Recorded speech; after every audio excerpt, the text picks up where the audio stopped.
Biblia explicada, un recorrido diario por las Sagradas Escrituras. Hemos llegado al capítulo número 3 del Evangelio de Marcos y hemos aprendido que Marcos le escribió a un público no judío, a cristianos que pertenecían a los territorios gentiles fuera de Israel, o personas que querían conocer del cristianismo e iban a encontrar a través del Evangelio de Marcos parte del testimonio de Jesucristo y lo esencial para poder reconocer que Jesús era en su tiempo la solución a sus problemas y lo es para nosotros en la actualidad. Marcos proyecta a un Jesús más personal, más cercano, un Jesús que se interesa por la necesidad de cada uno. Y en los primeros 2 capítulos vimos cómo el Señor reeduca a las personas que están a su alrededor, en un ambiente que Él permite donde puedan conocer verdaderamente el carácter de Dios y la obra salvífica a través de su Mesías. En el capítulo anterior, en el 2, hablábamos acerca de temas controversiales, entre los cuales se encuentra el tema del Shabbat, que no deja de ser controversial en el siglo XXI y que, lamentablemente, algunos no quieren comprender.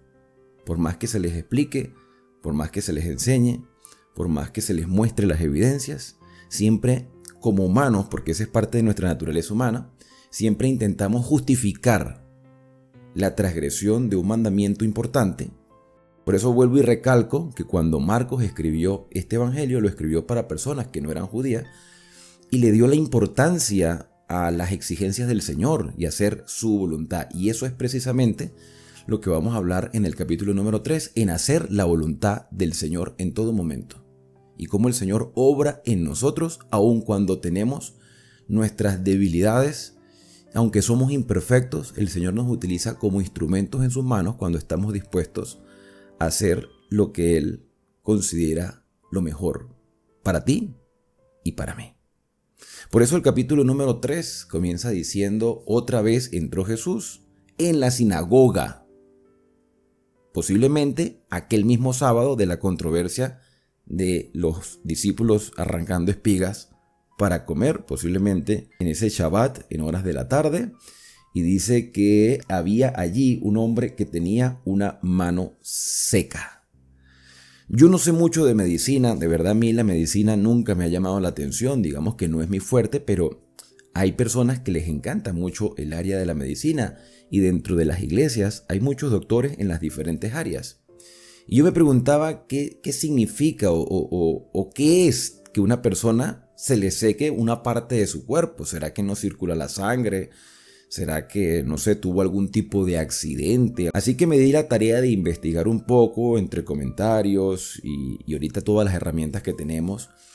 Pero sin embargo, creo que me quedo corto y lo más que puedo decir con respecto a este hombre de la mano seca es que seguramente no era una enfermedad congénita, no era que nació así, con esa condición, sino que posiblemente tuvo algún tipo de adversidad que le impidió seguir ejerciendo sus funciones en su brazo.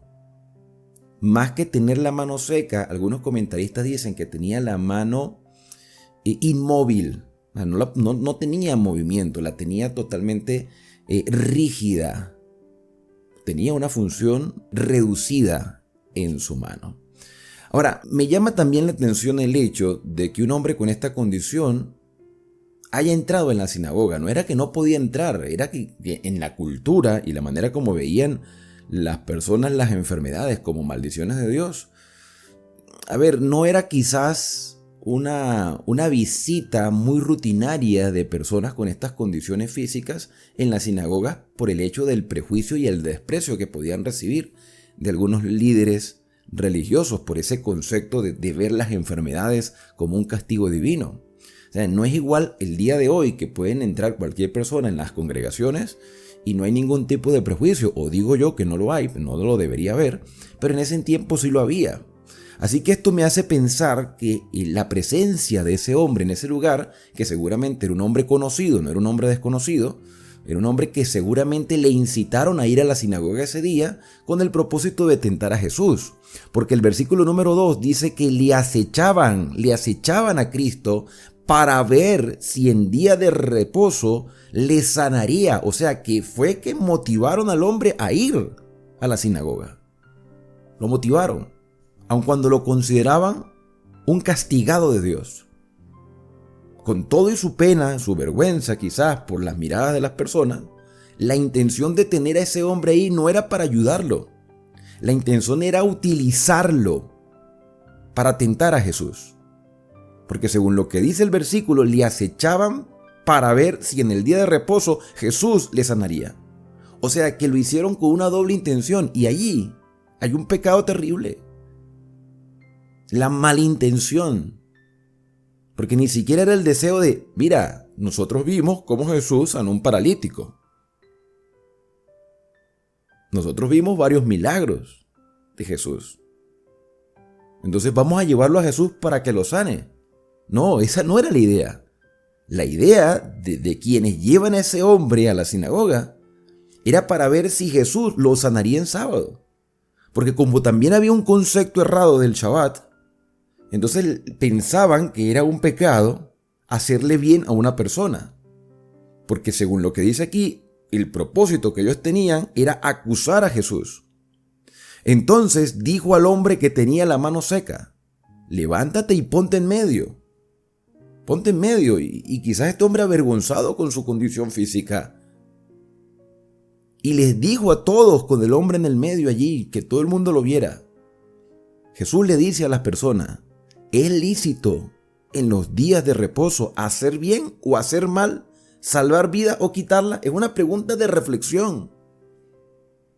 Porque ustedes están haciendo mal, ustedes trajeron a este hombre para avergonzarlo. Y traerlo para avergonzarlo es la violación directa al sexto mandamiento. Dice, no matarás. Bueno, no lo estás matando físicamente, pero lo estás humillando. Entonces la pregunta ¿es lícito en los días de reposo hacer bien o hacer mal, salvar la vida o quitarla? Entonces, claro, ellos callan, no tienen argumentos para hablar, porque saben que están haciendo una cosa con mala intención. Entonces mirándolos alrededor con enojo. Es extraño que esta expresión aparezca aquí, hablando del Señor Jesús enojado, pero enojado contra la actitud, no contra las personas. Porque las personas pueden cambiar. Si están dispuestas y reconocen que tienen un problema, pueden cambiar. Jesús está enojado con la actitud, con los efectos que el pecado ha causado en las personas. Y esto se enfatiza mejor, mostrando en el mismo versículo que Jesús estaba entristecido por la dureza de sus corazones. Y por amor a ese hombre que lo habían llevado para humillarlo, por amor a él, le dice, extiende la mano. No podía extender la mano. La tenía inmóvil. Pero por la palabra del Señor, sin necesidad de tocarlo. Cosa que con el leproso fue diferente. Con el leproso del primer capítulo, en la parte final, aquel leproso que Jesús le dijo, no lo digas a nadie, ve y presenta tu ofrenda ante el sacerdote. Y no le digas a nadie lo que ha pasado. Ese leproso fue tocado por Jesús. Porque Jesús sabía la necesidad que tenía ese hombre de afecto, porque durante mucho tiempo había sido rechazado. Pero como la intención en la sinagoga era acusar a Jesús de violar el sábado sanando a alguien, entonces Jesús no lo toca. Pero solamente la palabra de Jesús tiene el poder para sanar. Le dice, extiende la mano. Señor, no puedo. Sí puedes porque yo te lo estoy diciendo. Extiende la mano, y él la extendió. Y al extenderla, la mano le fue restaurada sana, volvió nuevamente a sus funciones. Porque Jesús es Dios quien creó al ser humano a su imagen y semejanza con todas sus funciones. Restableció la funcionalidad de la mano a aquel hombre, que quién sabe cuánto tiempo tenía así. ¿Y qué tipo de incidente, de circunstancia llevaron a que tuviera una mano inmóvil? Ahora, la pregunta que surge aquí es ¿qué tan lícito es que las personas que trabajan la medicina, porque es su trabajo, los médicos en las diferentes áreas, ejerzan sus funciones en Shabbat. ¿Qué tan lícito es? Mira, y esto es una cuestión que es muy sencilla de resolver. Los médicos son servidores que tienen un conocimiento y ese conocimiento les ayuda al bienestar físico de muchas personas. Pero evidentemente esos médicos devengan un salario porque el obrero es digno de su salario. Ahora, los médicos también tienen derecho a un día de descanso. ¿Qué mejor día que el día que el Señor estableció? Pero muchos me dicen, pero es que tengo guardia en sábado. Bueno, cámbialo por otro día. ¿O es que no se pueden hacer cambios de guardia? No, que yo estoy en emergencia. Eso es otra historia. Estás en emergencia. Estás atendiendo personas que llegan de emergencia. Ok, está bien. Pero todos los días también hay emergencias. Entonces, eso no impide que tú puedas utilizar el tiempo sagrado para tu adoración, para compartir con tu familia, para compartir con tus hermanos, para reunirte. Y que en un momento de emergencia puedas ejercer tu función como médico. Eso no impide, porque tú puedes ayudar a una persona en un caso de emergencia. No estás diciendo que no. Ahora, si tú consideras que tu labor es tan grande y tan importante dentro del área de la medicina que no puedes dejar de ayudar personas, yo te pregunto, y yo quiero que seamos sinceros, porque es que todo trabajo es un servicio. Todo trabajo es una ayuda a los demás. Y de todo trabajo nos beneficiamos también monetariamente. ¿Estarían los médicos dispuestos, los médicos cristianos que quieren hacer la voluntad del Señor, estarían dispuestos a prestar un servicio en Shabbat sin cobrar por sus servicios? Y eso es una cuestión muy personal, y es ahí donde se determina qué realmente es lo más importante, si lo que devengo de ganancia o el servicio que le estoy prestando a una persona. Porque Jesús es el médico de los médicos y enseñó que es lícito hacer bien a una persona en Shabbat. Es decir, que si se presenta una circunstancia en la cual yo pueda ayudar a alguien, sea en la área que sea, ayudar implica, mira, yo lo voy a hacer como un servicio, te voy a ayudar y te voy a sacar de tu problema. ¿Cuánto te debo? No te preocupes, no me debes nada. ¿Somos capaces de hacer eso? Porque claro, uno se mete con el área médica, pero es que todos los trabajos son de servicio. El mecánico que le repara la llanta a una persona que se quedó accidentada es un servicio. ¿O no es un servicio? Es un servicio. Porque la persona tuvo su incidente. Ahora, ¿qué pasa si a uno se le pasa eso? ¿Puede el mecánico hacerle el favor a la persona de ayudarla? Sí, puede ayudarla. Ahora, ¿va a cobrar por eso? No debería. Porque ya no es un servicio, es un trabajo. Ahí está la diferencia. Y eso es precisamente lo que el Señor quiere que nosotros marquemos. La diferencia. La diferencia. Pero ¿qué pasaría si en un país, en una ciudad, en un pueblo, todos están dispuestos a hacer la voluntad del Señor y guardar el sábado? Nadie puede ayudar a nadie. Sí se pueden ayudar. Aunque muy difícil, yo creo que en un lugar donde viven 100,000 personas, todos están dispuestos a hacer la voluntad del Señor, porque la gran mayoría siempre está en contra de lo que Dios establece. Si nosotros como cristianos incluso todavía no hemos entendido lo del sábado, ¿cómo podemos nosotros decirle a alguien que ni siquiera tiene profesión de fe que lo haga cuando somos nosotros quienes estamos adentro y todavía no lo hemos entendido? En definitiva, Jesús enseñó que es lícito hacer bien, ayudar, servir y mostrar que no dependemos de lo que ganamos, sino de lo que Dios hace por nosotros, porque de gracia recibiste, dad de gracias. Y aquí se termina este punto del tema. Seguimos con la lectura y dice el versículo número 6, y salidos los fariseos tomaron consejo con los herodianos, cosa que no era muy común, porque los fariseos y los herodianos se despreciaban. Los herodianos eran defensores de la jerarquía de los Herodes, eran partidistas políticos, y los fariseos, que aunque también estaban como un partido político, pero más hacia la religión, no se relacionaban porque los herodianos evidentemente apoyaban también al gobierno romano. Entonces, era tanto el desprecio que tenían hacia Jesús y sus enseñanzas, que decidieron tomar consejo unos con otros contra el Señor para destruirlo. Eso nos indica que algo estaba mal dentro de ellos. Mas Jesús se retiró al mar con los discípulos y le siguió gran multitud. Multitud de Galilea y de Judea. Y Marcos es muy enfático con esto de que mucha gente le seguía. Mira, dice el versículo número 8, que de Jerusalén, de Idumea, que son los contornos alrededor de Galilea, del otro lado del Jordán, hacia la parte oriental, en los alrededores de Tiro, que es la parte noroccidental, y de Sidón, oyendo cuán grandes cosas hacía Jesús, grandes multitudes vinieron a él. Fíjate que el versículo 7 dice, le siguió gran multitud, y el versículo 8 expresa, grandes multitudes vinieron a él. O sea, que era tanto la fama de Jesús por lo que decía y hacía, que las personas empezaron a divulgarlo por todos los territorios y venían al encuentro de Jesús. Si en alguna ocasión llegó a tener a más de 5,000 personas. Más de 5,000 personas sin contar mujeres y niños. Grandes multitudes. Jesús era atrayente y dijo a sus discípulos que le tuviesen siempre lista una barca a causa del gentío para que no le oprimiesen. Este detalle de la barca no lo habíamos leído en Mateo. Siempre vimos que ellos se trasladaban con la barca dentro del mar de Galilea a los diferentes territorios.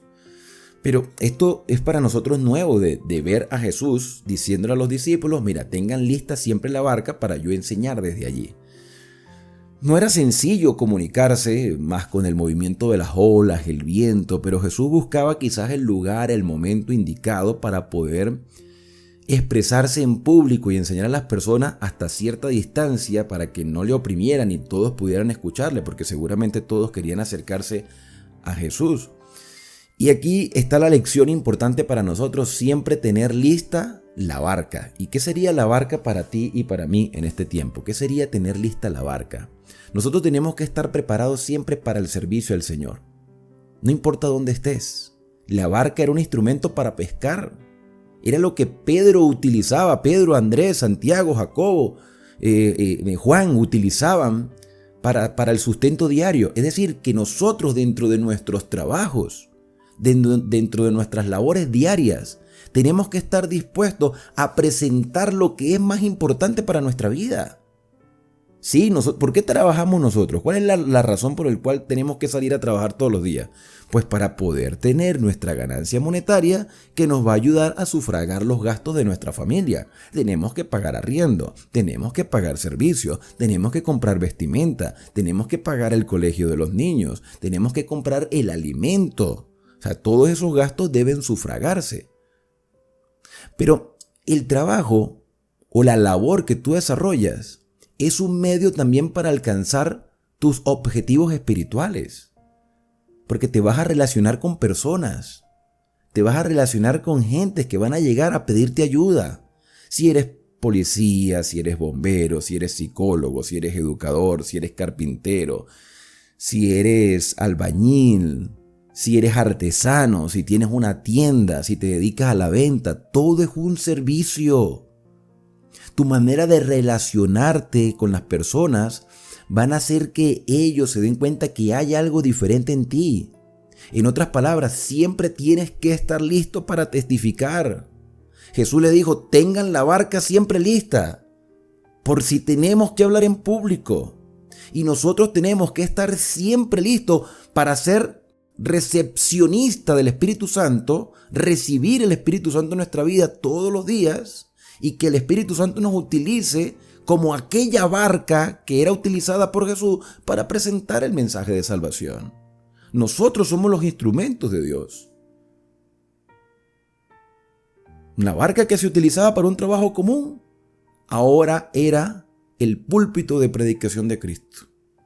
Y nosotros en nuestras labores somos el instrumento y a través de nuestro testimonio podemos testificar de quien mora en nosotros, el Salvador, Cristo Jesús. Dice el versículo número 10, porque había sanado a muchos de manera que por tocarle cuantos tenían plagas caían sobre él. Plagas hablando de enfermedades, diferentes dolencias. querían tocarle. Pensaban que de repente Jesús expedía un poder y lo querían tocar. Tenían esa idea de que simplemente con tocarlo se podían sanar. O como dijo la mujer que tenía el flujo de sangre, si tocara el borde de su manto me sanaré. Pero en realidad era la fe en que ellos tenían en esa persona, en Jesús, que le iba a proveer la sanidad. Los espíritus inmundos, al verle, se postraban delante de él y daban voces diciendo: tú eres el Hijo de Dios. Y aquí continúa la batalla entre el bien y el mal, porque Satanás utilizó muchas estrategias para desviar a las personas del verdadero propósito que Cristo tenía para ellos. Y aquí vemos a los espíritus inmundos, a los demonios, obrando en algunas personas y postrándose ante Jesús y reconociéndolo. Y claro, los espíritus malos que se rebelaron contra el gobierno divino reconocen la grandeza del Señor. Pero en el contexto iba a ser también la excusa que iban a utilizar los fariseos para decir que los demonios reconocían a Jesús como su líder. De ahí viene la expresión: mira, por Belcebú saca demonios. Y eso lo vamos a ver también en este capítulo. Por eso es que Jesús les reprendía para que no le descubriesen, que las personas no vieran a estos endemoniados o a estos espíritus que se manifestaban como reconociendo el señorío de Jesús como que si fuera el que les controlara. No, había una lucha entre el bien y el mal. De la estrategia de Satanás fue hacer mostrar a las personas que ellos eran los súbditos de Jesús, los demonios. Entonces Jesús los mandaba a callar. Después subió al monte y muchas de estas circunstancias de ver a Jesús en las montañas, mayormente para dedicarse a la oración, lo vemos también en el Sermón del Monte, cuando él presenta toda su enseñanza. Las personas se agolparon alrededor de Jesús, porque había de elegir a los 12 apóstoles que le iban a acompañar el resto de su ministerio y que iban a continuar la obra después de su muerte y su resurrección. Entonces él sube al monte, aquí en este relato, y llamó así a los que él quiso y vinieron a él. O sea, los llamó. Hizo un grupo de personas, que no necesariamente eran los 12, seguramente eran más personas. Y es allí, con ese grupo, que establece a los 12, los ordena para que estuviesen con él. Le dijo: quédense conmigo. Es evidente que Jesús los iba a sustentar, los iba a ayudar, los iba a fortalecer, les iba a mostrar su poder y les iba a impartir también la responsabilidad de ser sus ayudantes en beneficio de otras personas. Porque según el versículo, la idea era enviarlos a predicar, que ellos se prepararan, que aprendieran de Jesús y a través de su testimonio compartieran con otras personas, que tuviesen autoridad para sanar enfermedades, para echar fuera demonios en esta circunstancia especial. O sea, tratar de aprovechar lo máximo el tiempo, y mientras Jesús estaba en un lugar, ellos podían también estar en otros lugares y hacer una obra completa. Ahora, Jesús es Dios y Jesús tiene ángeles a su disposición, pero Él confiere responsabilidades a los hombres. Somos nosotros los responsables de testificar a otras personas que vale la pena seguir el camino que el Señor nos ha trazado. Entonces Él selecciona a los 12 que quiso de entre el grupo de quienes le seguían constantemente. Ahora, ¿cuál fue el criterio del Señor Jesús para seleccionar a cada uno de estos apóstoles? No lo sabemos. No lo sabemos porque eran personalidades diversas. Eran hombres que tenían una educación variada. Seguramente Jesús, que conoce lo interno del corazón de cada persona, sabía la intención y el deseo que ellos tenían de servirle y el propósito también de querer ser transformados y bueno, conocía la nobleza y las debilidades también de cada uno. Y dice el relato en el versículo número 16 en adelante el nombre de los 12 apóstoles seleccionados por Jesús. Primero se menciona a Simón, a quien puso por sobrenombre Pedro, a Jacobo, que es Santiago, hijo de Zebedeo, y Juan, hermano de Jacobo, a quienes apellidó Boanerges, que traducido al castellano es algo así como hijos del trueno o hijos de la ira. Parece que eran hombres impulsivos. También se menciona a Andrés, que es hermano de Pedro, a Felipe, a Bartolomé. A Felipe y Bartolomé lo vamos a ver cómo comienzan a seguir a Jesús en el Evangelio de Juan. Mateo el publicano, que ya lo hemos visto tanto en el Evangelio de Mateo como aquí, el llamado que le hace desde la garita de los impuestos públicos. Tomás, conocido como el dudoso, ¿sí? Las dudas de Tomás. Jacobo, hijo de Alfeo. Está Tadeo, que también se llamaba Judas. Simón el cananista o celote, que era como un revolucionario de su época. Judas Iscariote, el que le entregó, lo que indica que este evangelio se escribió después de la ascensión de Cristo, porque se manifiesta pues aquí desde el principio la traición que Judas Iscariote hizo hacia Jesús, y entonces vinieron a casa. Vale la pena poder destacar las características de cada uno de estos hombres. La Biblia nos da información sobre algunos de ellos, pero no nos brinda toda la información por completa. Sabemos que Pedro era impulsivo, sabemos que Andrés le presentó a su hermano Pedro a Jesús. Pudiera ser que Andrés y Pedro eran discípulos de Juan desde el principio, y ya después de un tiempo de haber conocido a Jesús, el Señor los llama al ministerio. No fue de inmediato, aunque pudieron seguir a Jesús en muchas de sus actividades. Jesús les llama a que formen parte del ministerio después de la pesca milagrosa. Igualmente Jacobo y Juan, que eran los hijos de Zebedeo, que eran pescadores igualmente, eran personas humildes. Y hay quienes han llegado a pensar que Salomé fue hermana de María, María la madre de Jesús. Salomé era la mamá de Juan y de Santiago. Santiago posiblemente era el mayor. Juan, el discípulo amado, que fue el que escribió el Evangelio de Juan y también el libro de Apocalipsis, fue el último de los 12 apóstoles que quedó con vida. Santiago, su hermano, fue el primer mártir de los 12 apóstoles. Muy poco se sabe del resto de ellos. Lo cierto es que Felipe llama a Natanael, que es Bartolomé. Bartolomé y Natanael son la misma persona. Y Simón el cananista era como un revolucionario de su tiempo. Era como una persona que era defensora del nacionalismo judío y que esperaba por la fuerza, los celotes esperaban por la fuerza quitar el poder de los romanos. Y Jesús tenía personas variadas allí. Lo que nos indica que la salvación está al alcance de todos, que no importa cuáles sean nuestros defectos de carácter o cuáles hayan sido nuestros ideales antes de alcanzar al Señor Jesús, todos podemos ser herramientas en sus manos. Aquí no existía el prejuicio, aquí no cabía el hecho de que fueran todos cortados por la misma tijera, sino que a pesar de sus diferencias y a pesar de sus tendencias, pudieron ser utilizados por el Espíritu Santo. Y fueron hombres que cometieron errores y se equivocaron muchas veces y que fueron impulsivos y que dijeron cosas inadecuadas o que tuvieron actitudes que quizás eran desagradables en su momento. Pero el Señor fue moldeando el carácter de cada uno de ellos, al punto de que en el libro de Apocalipsis se ve en la ciudad santa, en la Nueva Jerusalén que ha de descender del cielo, los fundamentos de cada una de las bases de la santa ciudad. Se ve el nombre de los 12 apóstoles. Y estos 12 apóstoles tenían que ser misioneros. La palabra apóstol es enviado, y para eso los seleccionó Jesús, para que fueran enviados a diferentes lugares a testificar de lo que el Señor había hecho por ellos. Dice el versículo número 20, y se agolpó de nuevo la gente, de modo que ellos ni aún podían comer pan, porque había mucha necesidad. Cuando lo oyeron los suyos, y cuando hablamos de los suyos, estamos hablando de los familiares directos de Jesús, sus hermanos, los hijos de José o de María, no lo sabemos, no tenemos esos detalles. Lo cierto es que eran hermanos de Jesús, consanguíneos. Evidentemente Jesús es Dios, que fue engendrado por el Espíritu Santo en la Santa María. María no dejó de ser una mujer santa, pero tampoco dejó de ser mujer, una mujer normal que tenía ya su hogar formado con su esposo.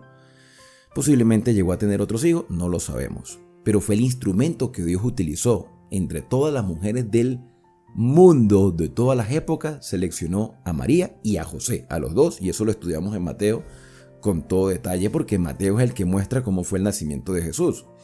Pero aquí, cuando habla de los suyos, sabemos por contexto que se está refiriendo a María y a los hermanos de Jesús, que vinieron para prenderle. Prenderle es decir, llevárselo.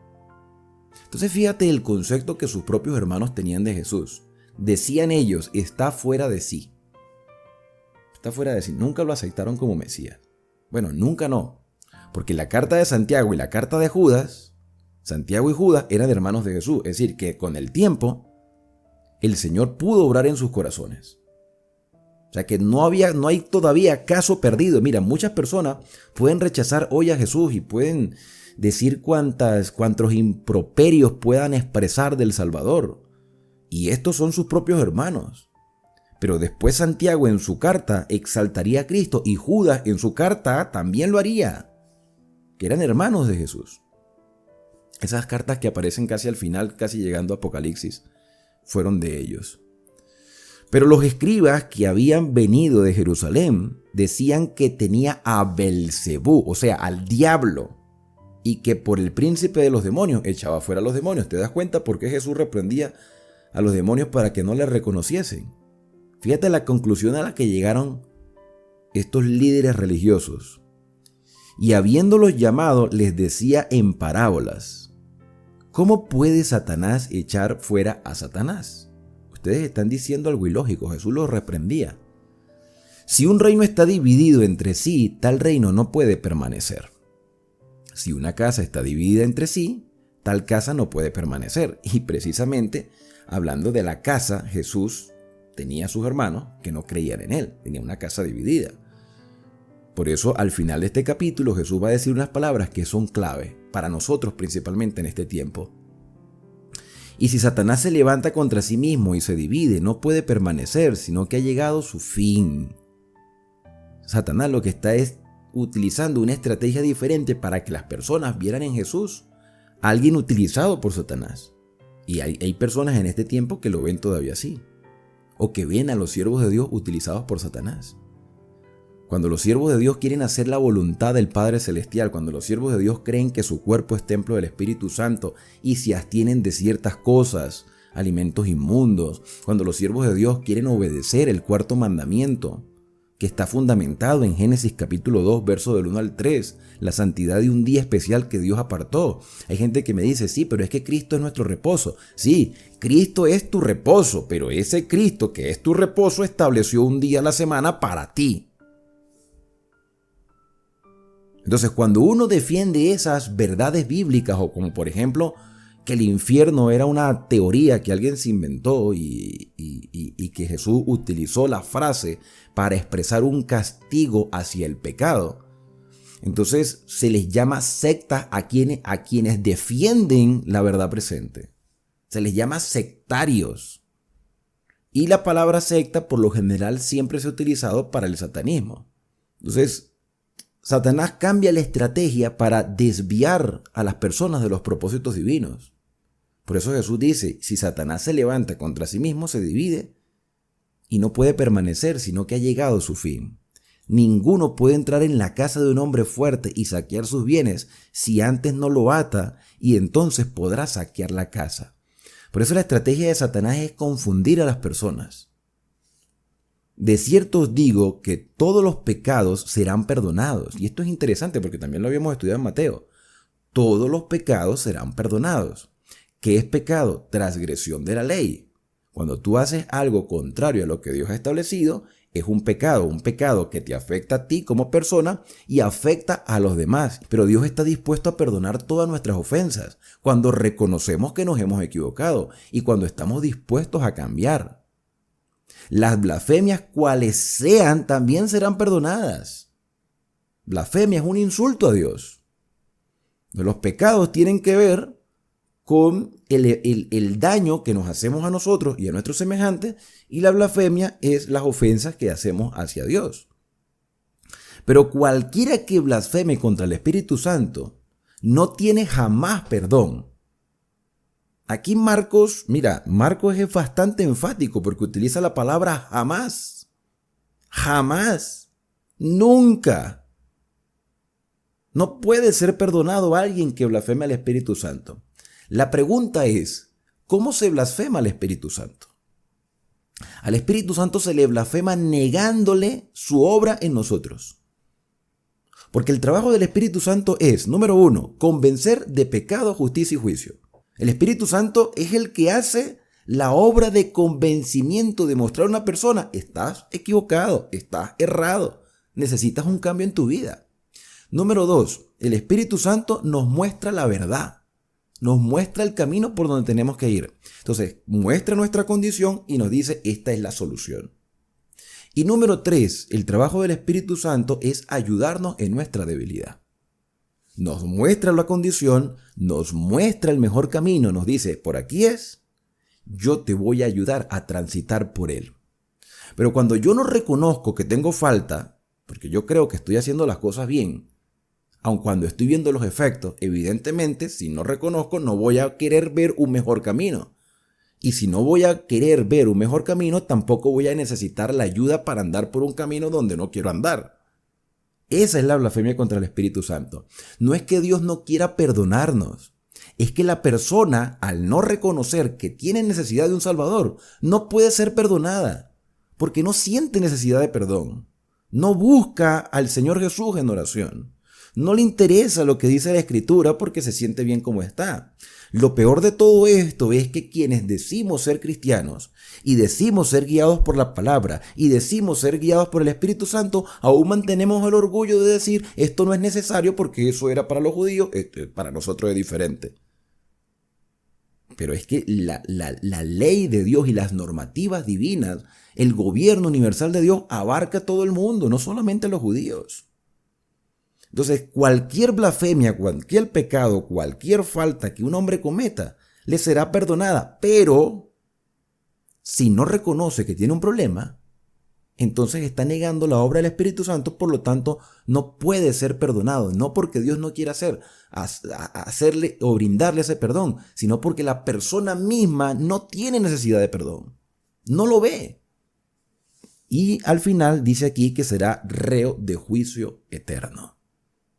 Te recibirá una paga que ya no tendrá más vuelta, porque es eterna ya. Si fue condenado, se condenó y ya no hay vuelta atrás. Por eso necesitamos nosotros permitirle al Espíritu Santo que obre en nuestra vida. Porque ellos habían dicho: tiene espíritu inmundo. Imagínate, decían que Jesús tenía espíritu inmundo. Vinieron después sus hermanos y su madre, ya que Jesús no fue hacia ellos. Los estaban llamando, Jesús no fue, Jesús estaba dedicado a lo que estaba haciendo. Entonces ellos vinieron hacia él, sus hermanos y su madre, y quedándose fuera lo volvieron a llamar, enviaron a llamarle. Y la gente que estaba sentada alrededor de él le dijo: tu madre y tus hermanos están afuera y te buscan. Y él les respondió diciendo: ¿quién es mi madre y mis hermanos? Pregunta de reflexión. ¿Quién es mi madre y quiénes son mis hermanos? ¿Quiénes son mi familia? ¿Quiénes están conmigo? ¿Quiénes son los que me apoyan? Y mirando a los que estaban sentados alrededor de él, dijo: he aquí mi madre y mis hermanos. Ustedes, que me han dedicado tiempo, que me han venido acompañando, que han estado conmigo, que han estado aprendiendo de mí. Ustedes son mi madre y mi hermano, ustedes son mi familia. Porque todo aquel que hace la voluntad de Dios, ese es mi hermano, mi hermana y mi madre. El que hace ¿qué cosa? La voluntad de Dios. No el que se diga ser, sino el que lo demuestre haciéndolo. Las obras son el resultado de. Las obras no son medios para alcanzar salvación. Las obras son resultado. La pregunta es: ¿tú estarás dispuesto a hacer la voluntad del Señor? ¿Quieres tú formar parte de la familia del Señor, de la familia celestial, de aquellos que heredarán por fe la patria celestial y la vida eterna? Aquellos que estarán con Cristo por toda la eternidad. Pero seamos sinceros, vamos a ser sinceros de corazón. Vamos a autoevaluarnos. Vamos a ver a qué le dedicamos más tiempo y qué es lo que más nos gusta. Y preguntémonos a nosotros mismos: ¿estoy yo dispuesto a hacer la voluntad de Dios? Y más aún, ¿cuál es la voluntad de Dios? Porque para saber cuál es la voluntad de Dios tienes que conocer a Dios. Y para conocer a Dios tienes que pasar tiempo con Él, a través de su palabra, a través de la oración y a través del compartir con hermanos que quizás tengan más experiencia que tú o que también están encaminándose desde hace poco contigo y juntos podemos aprender por la experiencia diaria en el compartir. ¿Estás tú dispuesto a conocer la voluntad del Señor, conocer a tu Señor, a aprender de Él, vivir de acuerdo a lo que Él ha establecido? ¿O queremos tener un cristianismo a nuestra manera? Cuando yo me pongo en las manos del Señor para que Él me moldee y me transforme, entonces podré fortalecer esa fe, esa confianza en mi Dios y viviré con esperanza hasta el día que Cristo venga a buscarnos. Al terminar este capítulo, mi deseo delante del Padre Celestial es que Él te bendiga y te guarde, que haga resplandecer el Señor su rostro sobre ti y que tenga de ti misericordia, que el Señor alce hacia ti su rostro y ponga en ti paz.